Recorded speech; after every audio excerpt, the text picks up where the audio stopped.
Atiq gang पर आज फिर बुलडोजर एक्शन होगा। इससे 2 दिन पहले से यह एक्शन शुरू किया गया है और अब एक बार फिर से जफर और सफदर के बाद अब अतीक गैंग के फाइनेंसर के घर बुलडोजर पहुंच रहा है। दोस्तीकरण की कार्रवाई, अतीक गैंग के न सिर्फ शूटर्स को पकड़ा जा रहा है, कानून का शिकंजा कसा जा रहा है, बल्कि उसके फाइनेंसर के ठिकानों पर भी बुलडोजर एक्शन की तैयारी पूरी हो चुकी है। तस्वीरें सामने आ रही हैं। अतीक गैंग के फाइनेंसर के घर बुलडोजर, काली कमाई के जरिए खड़े किए गए इमारतों पर दोस्तीकरण की कार्रवाई। प्रयागराज में आज फिर बुलडोजर की कार्रवाई होगी। एक हफ्ते पहले उमेश पाल की बेरहमी से हत्या किए जाने के बाद अतीक अहमद पर नए सिरे से शिकंजा कसा जा रहा है। उसके शूटर और गुर्गों के खिलाफ कड़ी कार्रवाई की जा रही है, धरपकड़ की जा रही है। वहीं फाइनेंस मुहैया कराने वाले जो सफेद पोश हैं, उनके ठिकानों पर भी एक्शन लगातार जारी है। हमारे सहयोगी प्रमोद हमारे साथ लगातार बने हुए हैं। प्रमोद, आप कहां पर पहुंचे हैं अभी और क्या तस्वीरें हैं वहां पर?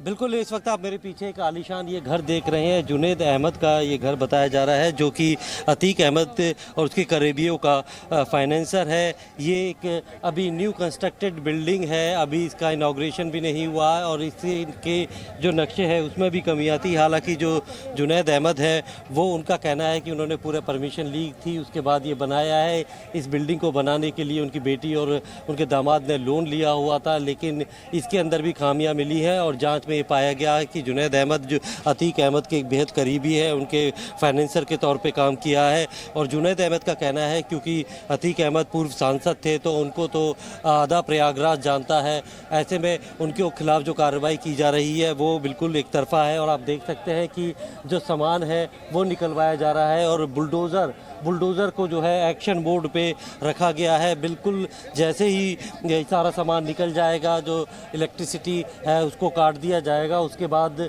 जो बुलडोज़र है वो एक्शन में आ जाएंगे। क्योंकि जिस जगह पर ये घर बना हुआ है ये एक मेन रोड के साथ में एक फार्म हाउस तरीके का एक बड़ी लैंड है, जिसमें एक कोने पे ये घर बनाया गया है और साथ में ये काफ़ी बड़ा इलाका है। जो पुलिस और प्रशासन यहाँ पर पहुँचा है और नोटिस इनको दिया गया था और उसके बाद कार्रवाई की जा रही है।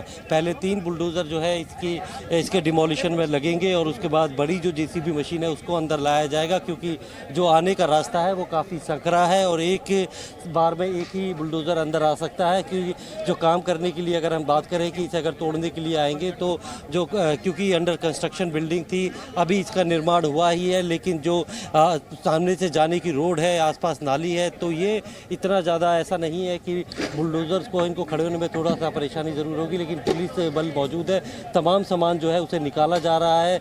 सब लोगों को हिदायत दे दी गई है कि जल्दी से जल्दी जितना भी सामान है उसे निकाल लिया जाए, क्योंकि इसके बाद जो ऑर्डर है वो इसको मतलब तोड़ने का है, डिमोलिश करने का है। ऑर्डर की कॉपी उन्हें दे दी है।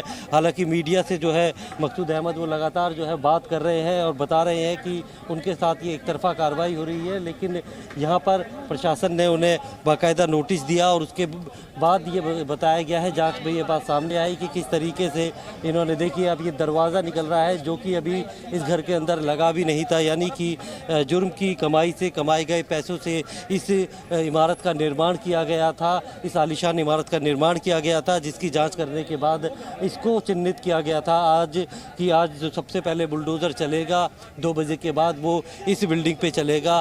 क्यों ऐसी सारी बिल्डिंगों को जो है आइडेंटिफाई किया जा रहा है जो कि या तो जो जुर्म के पैसों से बनी है या फिर जुर्म करके कमाए गए पैसों का इस्तेमाल इस तरीके के अवैध निर्माण में किया गया है, उसके खिलाफ ये एक तरीके से बुलडोज़र का जो एक्शन है वो चल रहा है। और ऐसे लोगों को आइडेंटिफाई किया जा रहा है जो कि पर्दे के पीछे रह के या फिर यूँ कहे कि बिल्कुल पीछे रहकर जो है ऐसे गैंगस्टर्स, ऐसे शूटर्स और इन लोगों को जो है कहीं ना कहीं मदद पहुँचाते हैं, चाहे वो मतलब वित्तीय मदद हो या फिर दूसरा लॉजिस्टिक सपोर्ट हो, फाइनेंशियल सपोर्ट हो, तो उन लोगों को आइडेंटिफाई किया जा रहा है। बाकी जो नेम शूटर है जिनकी पहचान कर ली गई है, जो इस पूरी वारदात में शामिल थे उनको पकड़ने के लिए तो एसटीएफ की कई टीमें लगी हुई हैं। इसके अलावा देश भर की कई राज्यों की पुलिस जो है इन लोगों को पकड़ने में लगी है। लेकिन अब इनकी जो बैकबोन है, जो पूरा ऑर्गेनाइज्ड क्राइम जो है, वो इस पूरा सिंडिकेट किस तरीके से ऑपरेट होता है, उसको मिलने वाली फंडिंग कौन कौन लोग करते हैं, उनको आइडेंटिफाई किया गया था। और उन लोगों को आइडेंटिफाई करने के बाद उनके जो अवैध जो जुर्म से कमाई गई, जो कहते हैं कि क्राइम मनी जो होती है, उसका इस्तेमाल किन किन चीज़ों में किया गया है, उसको जो है अब वो ध्वस्त कर रही है योगी सरकार। और ये शुरुआत हम पिछले 3 दिन से देख रहे हैं। सबसे पहले जफ़र अहमद, उसके बाद सफदर अली और अब ये तीसरी बिल्डिंग होगी जिसको ज़मींदोज़ किया जाएगा। और इसके लिए प्रशासन पूरे अमली जामा के साथ साथ पूरी तैयारी के साथ यहाँ पर आया है। तो पूरे घर को आप ये 3 मंजिला जो है ये इमारत देखेंगे, बिल्कुल अभी ये नई बनी है। अगले 5 तारीख को जो है इसका इनॉग्रेशन हो रहा था, लेकिन उससे पहले ही नोटिस थमा दिया गया और जांच में ये बात निकल के आई कि जो ये बिल्डिंग जो बनाई गई है उसमें कहीं ना कहीं जो है क्राइम मनी, यानी कि वो पैसा इस्तेमाल किया गया है जिसको जो है जुर्म के ज़रिए कमाया गया है। तो ऐसे में ऐसी संपत्तियों को जो है वो आइडेंटिफाई करने के बाद जो है उनके ऊपर एक्शन लिया जा रहा है। और आज ये तीसरा आलीशान मकान होगा जो कि बिल्कुल बुलडोज़रों की आज चपेट में आएगा। और ऐसे कई सारी बिल्डिंग्स हैं जिनको जो प्रयागराज विकास प्राधिकरण है उन्होंने आइडेंटिफाई कर लिया है। जब उन्हें भी नोटिस भेजा जाएगा। उमेश पाल हत्याकांड, प्रमोद, जैसा कि आपने बताया, ये जुनैद का घर है और बेहद आलीशान घर है। और जुनैद जो है फाइनेंसर बताया जा रहा है। और कुछ हमारे दर्शकों को एक बार फिर से सिलसिलेवार तरीके से बताएं कि अतीक के साथ क्या उसका संबंध है, डायरेक्ट रिलेशन है या फिर कोई और इनडायरेक्ट रिलेशन है, क्या इसकी भूमिका रही है अतीक के साम्राज्य में?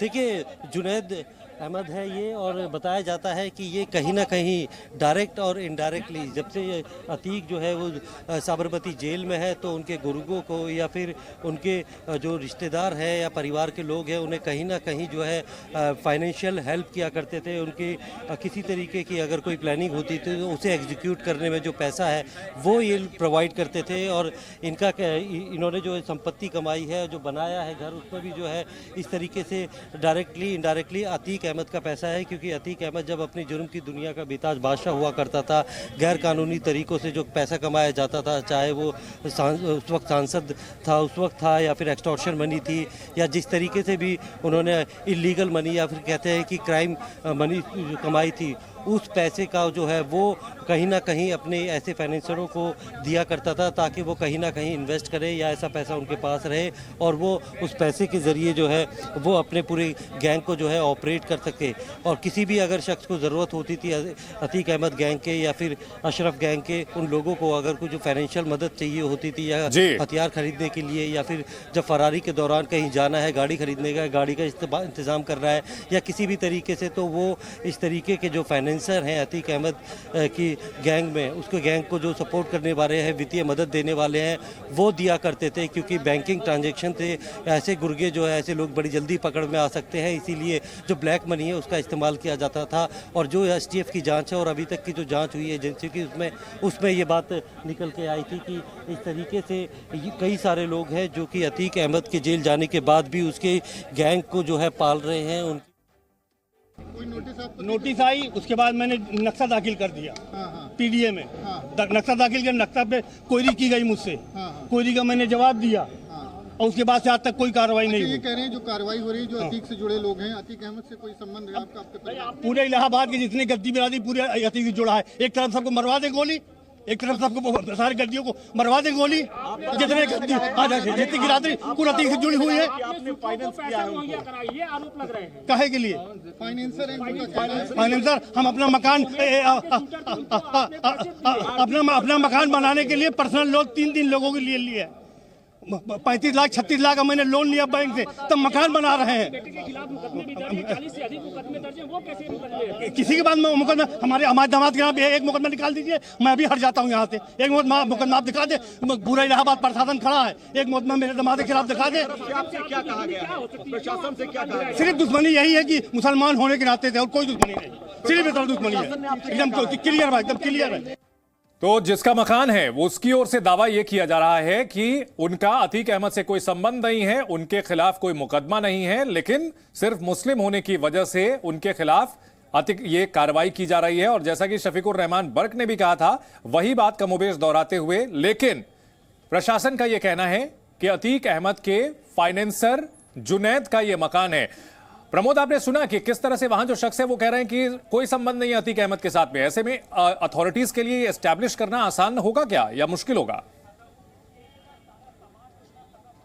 देखिए, बिल्कुल जब हमने बात की थी तो जुनैद अहमद का यही कहना था कि ये जो मकान बनाया है ये पर्सनल लोन लेके बनाया है। उनकी बेटी और उनके दामाद ने पर्सनल लोन लिया है और अभी ये पूरी तरीके से तैयार भी नहीं हुआ था। इसका जो है इनॉग्रेशन किया जाना था और सिर्फ वो अतीक अहमद से उनका जिस तरीके का संबंध बताया जा रहा है कि फाइनेंसर वो थे या पूरा उनका क्रिमिनल बैकग्राउंड है, तो उसके वो इनकार करते हुए उनका साफ कहना है क्योंकि वो सांसद थे, प्रयागराज के आधे से ज़्यादा मुस्लिम समाज है जो वो उनको जानता है और ऐसे में क्या पुलिस पूरे मुस्लिम समाज को जो है वो गोली मरवा देगी। लेकिन ये एक तरीके से मुस्लिम कार्ड खेलते हुए नजर आए। पुलिस के पास इस तरीके के एविडेंस है, इस तरीके की जानकारियां हैं कि जो यहाँ पर जो शख्स है जिसने ये मकान बनाया है उसने नौशाद अहमद, उसने उसके कहीं ना कहीं लिंक अतीक अहमद और उसके साथियों से था, क्योंकि अभी तक की जांच में जिन जिन लोगों के खिलाफ ये जानकारी मिल रही है वो सब लोग अपने आप को बेगुनाह बता रहे हैं, लेकिन सब लोगों के जो लिंक है वो इस्टेब्लिश करने के बाद ही ऐसे लोगों पर कार्रवाई की जा रही है।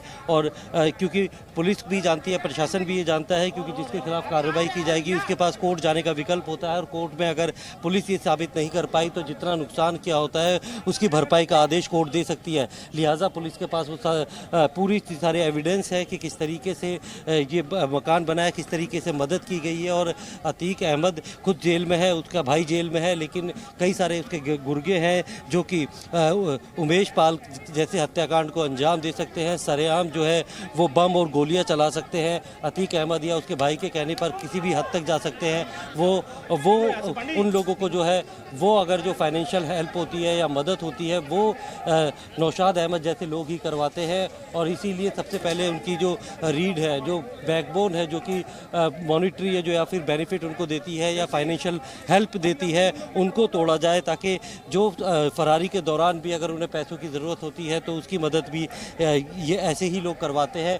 इसीलिए सबसे पहले ऐसे लोगों को टारगेट किया जाए। पूरा जो नेटवर्क है या फिर पूरा जो फाइनेंशियल सिंडिकेट बनाया हुआ है कि अतीक अहमद ने जब वो यहाँ का बाहुबली नेता था, बाहुबली था, एक्सटॉर्शन, फिरौती और जो ऐसे जुर्म से कमाए हुए पैसों को जो है उसने कई सारे ऐसे जो फाइनेंसर है उनको दे दिए थे ताकि ऐसे वक्त में जब अतीक अहमद जेल में होगा या उसे कहीं से पैसों की ज़रूरत होगी तो ऐसे लोगों को पहुँचाया जा सके। ये आप तस्वीरों में हम दिखाएंगे, ये नौशाद अहमद और उनके परिवार के लोग हैं जो कि इस वक्त विरोध करने आए हैं और उन्हें बिल्कुल भी भरोसा नहीं हो रहा कि ये इस तरीके की कार्रवाई उनके खिलाफ हो सकती थी। ये देखिए दरवाजे जिस तरीके के उतर रहे हैं, इनको अभी घर के कमरों में फिक्स भी नहीं किया गया था। ये अंडर कंस्ट्रक्शन एक तरह से बिल्डिंग थी जो लगभग पूरी हो गई थी, अंदर से फिनिशिंग वर्क इसमें चल रहा था, लेकिन उससे पहले ही अभी ये नोटिस दे दिया गया है। और इस नव निर्माण जो है, ये नई बिल्डिंग जो बनी हुई है, स्ट्रक्चर बना हुआ है, इसे